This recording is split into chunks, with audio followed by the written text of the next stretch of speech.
இன்றைய நாள் நடந்த ஒரு விடயம் மனதுக்கு மிகவும் ஒரு மகிழ்ச்சியை அளிக்கிறது. ஏனென்றால் நீண்ட நாட்களாக பல கட்ட பேச்சுவார்த்தைகளுக்கு பிறகு இன்று வெற்றி பெற்றிருக்கிறோம். இன்று தமிழ்நாட்டில் ஃபோர்டு நிறுவனம் மீண்டும் தனது தொழிற்சாலையை துவங்கும் என்று உறுதியளித்து ஒரு ஒப்பந்தம் கையெழுத்திடப்பட்டிருக்கிறது. இந்த ஒப்பந்தத்தின் மூலம் திரு மார்டின் எவரெட், திரு மேத்யூ காட்லிவ்ஸ்கி,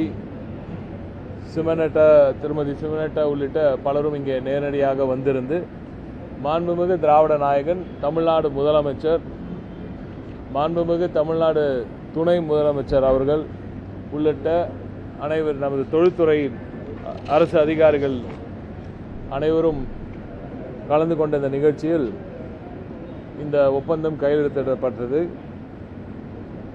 மூடி கிடந்த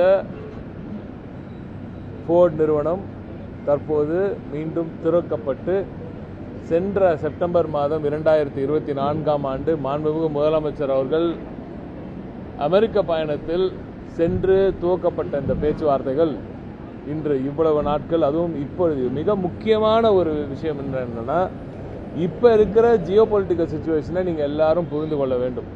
உலகத்தில் இருக்கும் இந்த டேரிஃப் வார் ஒரு பக்கம் நிறுவனங்கள் அங்கே போகக்கூடாது இங்கே போகக்கூடாதுன்ற ஒரு பெரிய நெருக்கடி,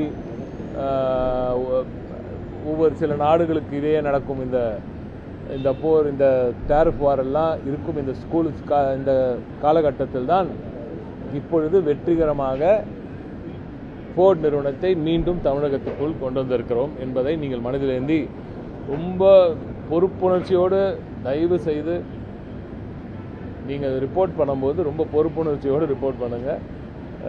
இது நான் இன்னும் டீட்டெயிலாக அடுத்த நிகழ்வில் நான் உங்ககிட்ட பேசுகிறேன். எவ்வளோ கடினமாக எவ்வளோ கஷ்டப்பட்டு உழைத்திருந்தால் இந்த சூழலில் இப்படி ஒரு முதலீடை இங்கே கொண்டு வந்து சேர்க்க முடியும் என்பதை நீங்கள் எண்ணி பார்ப்பீர்கள் என்று நம்புகிறேன்.